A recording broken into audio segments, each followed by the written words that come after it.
প্রিয় মানুষের অবহেলা পার্ট 1। কিরে হারামজাদা, তোকে না কতবার বলছি যে ঠিক 5টায় আমাকে নিতে আসবি, আসলি না কেন? তোর জন্য আমি এখানে কতক্ষণ ধরে দাঁড়িয়েছিলাম তুই জানিস? তোদের মতো এইসব মূর্খ ছোট লোকদের যে আব্বু কেন এত লাই দেয় কে জানে, যত সব। কিন্তু ম্যাডাম, আমি তো মাত্র 20 মিনিট লেট করে এসেছি, তাও আবার জ্যামের কারণে। আর আপনি তো ওইখানে আপনার বন্ধুদের সাথে কথা বলছিলেন, আপনি তো আর একা ছিলেন না। ঠাস ঠাস করে 2টা চড় দিয়ে আবার বলল, তুই দেখছি আবার মুখে মুখে তর্ক করতে শিখে গেছিস। তোকে না বলছি আমি যা করতে বলবো তোকে তাই করতে হবে, আর তার উপরে একটা কথাও বলতে পারবি না। আর যদি বলিস তাহলে যে তোকে কি করব সেটা তুই ভাবতেও পারবি না। এখন কথা না বাড়িয়ে চল। জি চলেন। আপনারা হয়তো এখনো বুঝতে পারছেন না ব্যাপারটা কি, চলুন বুঝিয়ে দিচ্ছি। আমি ফারহান সাদিক, আমার এই দুনিয়াতে কেউই নেই। আমি যার কাছে থাকি উনি আমার বাবার একজন ভালো বন্ধু ছিল। আমার বাবা মা একটা অ্যাক্সিডেন্টে মারা গেছে, তারপর থেকে তিনি আমাকে তার কাছে নিয়ে আসেন। আর এতক্ষণ যে আমাকে এতগুলো কথা শোনালো সে হচ্ছে আমার একমাত্র ক্রাশ। তবে সে জানে না ওর নাম হচ্ছে নওরিন। ও আমাকে একদমই পছন্দ করে না। যবে থেকে আমাকে ওর বাবা নিয়ে এসেছে তবে থেকে কেন জানি না ও আমাকে সহ্যই করতে পারে না। কিন্তু কেন, সে উত্তর আজও আমার জানা নেই। অনেক হয়েছে পরিচয়ের পালা, এবার চলুন গল্পে ফেরা যাক। আমি আর নওরিন গাড়িতে করে বাড়ি চলে আসছি। এসেই নওরিন ওর মাকে চিল্লিয়ে ডাকে। ওর মা বলে, কি হয়েছে, এত চিল্লাচ্ছিস কেন? নওরিন বলে, চিল্লাই কি আর সাধে? এই ছোট লোকের বাচ্চাটা আজ আমায় কতক্ষণ রাস্তার পাশে দাঁড়িয়ে করে রেখেছে জানো তুমি? আমার যে কি কষ্টই না হয়েছিল। আর আমি যখন এটা ওকে বললাম যে আসতে এত দেরি হলো কেন, তখন ও আমাকে কতগুলো কথা শুনিয়েছে জানো, আবার আমাকে একটা থাপ্পড়ও দিয়েছে। নওরিনের মা আমাকে বলে, এই হারামজাদা, তোর তো সাহস কম না। আজ পর্যন্ত আমরা কেউ আমাদের মেয়ের গায়ে হাত তুলিনি, আর তুই একটা আশ্রিতা হয়ে আমাদের মেয়ের গায়ে হাত তুলছিস। আন্টি বিশ্বাস করুন, আমি ম্যাডামকে মারিনি, উল্টো ম্যাডাম আমাকে মেরেছে। কি, নিজে দোষ করে এখন আমার মেয়েকে দোষ দিচ্ছিস? আজকে আসুক নওরিনের আব্বু, তখন তোকে বোঝাবো আমাদের মেয়ের গায়ে হাত দেওয়ার শাস্তি কি। এরপর আমি আমার রুমে চলে আসলাম। রুম মানে অন্য সব রুমের মতো না। এই বাড়ির ছাদে একটা ছোট্ট রুম আছে, সেখানে আমাকে থাকতে দেওয়া হয়েছে। সেই ঘরটা আবার অনেক নোংরা, আর সেখানে বাড়ির সব জিনিসপত্র রাখা হয়। তবে আমার ভালোই লাগে, কারণ আমি এখানে ছাদে বসে আকাশের সাথে নিজের সুখ দুঃখ শেয়ার করতে পারি, আর জ্যোৎস্না রাতে তারার সাথে মজা করতে পারি।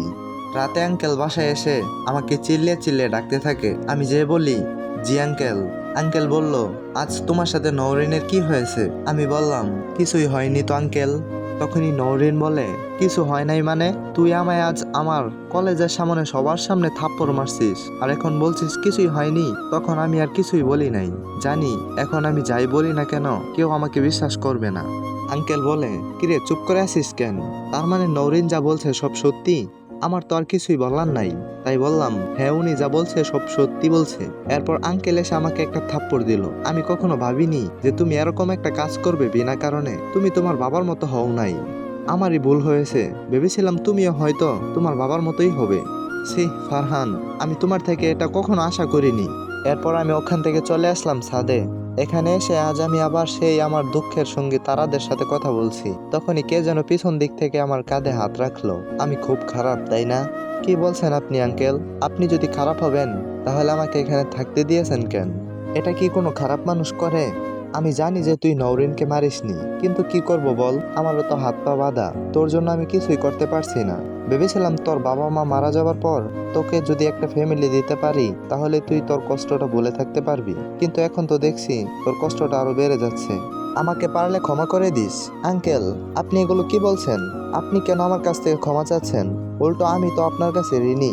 আপনারা আমাকে বিনা পয়সায় খাওয়াচ্ছেন, পড়াচ্ছেন, থাকতে দিচ্ছেন, আর নওরিন ম্যাডামের আচরণে আমি কোনো কষ্ট পাই নাই। এখন এসব অভ্যস্ত হয়ে গেছে। আচ্ছা আমি আসি। আঙ্কেল চলে গেল, আমিও চলে আসলাম। আজ আর রাতে খাওয়া হয় নাই, ঘুমিয়ে পড়লাম। এরপর ঘুম ভাঙলো সকাল 6টা নাগাদ। এরপর সকাল 9টায় আমি গিয়ে গাড়ির সামনে দাঁড়ালাম, কারণ নওরিন এখন কলেজ যাবে। কিছুক্ষণ পরে একটা পিঙ্ক কালারের 3 পিস পরে আসলো। ওকে আজ অনেক সুন্দর লাগছে। ওর উপর আজ আবার ক্রাশ খেলাম। আমি ওকে অনেক ভালোবাসি, তাই তো ওর সব অত্যাচার আমি মেনে নেই। কিন্তু আমার এই একতরফা ভালোবাসা কোনোদিন হয়তো ওকে বলা হবে না, হয়তো জানবে না কেউ। আমার মনের গহীনে লুকিয়ে থাকা এক ঘুমন্ত রানীর কথা, যে সর্বদাই বিরাজ করবে আমার এই ঘুমন্ত পরীর রাজ্যে, এসব ভাবছিলাম। তখনই নওরিন এসে বলল, কিরে ছোট লোক, তুই এমন ভাবে কি দেখছিস? তোর ওই অশুভ চাহনি দিয়ে আমাকে দেখলে আমার নজর লাগবে? আমাকে কলেজে দিয়ে আয়। আমি শুধু ওর কথাগুলো শুনছিলাম আর ভাবছিলাম, যাকে আমি ভালোবাসি তাকে কি আমি কোনো খারাপ নজরে দেখতে পারি? ও আমার দৃষ্টিতে এমন কি দেখলো যে এই সব কথা আমাকে শোনালো? কিরে যাবি না নাকি দিব আরেকটা থাপ্পড়? এরপর ওকে নিয়ে কলেজে চলে আসলাম। ঠিক সময় নিতে আসবি কিন্তু, নয়তো কাল যা করেছি আজ তার থেকে বেশি হবে, মনে রাখিস। ঠিক আছে, সময় মতোই চলে আসবো। এরপর ও চলে গেছে। আমি যখনই চলে আসতে যাব তখনই। তো পরবর্তী পর্বের জন্য অপেক্ষা করুন। এই গল্পের প্রথম পার্ট আপনাদের কাছে কেমন লাগছে জানাবেন। ধন্যবাদ।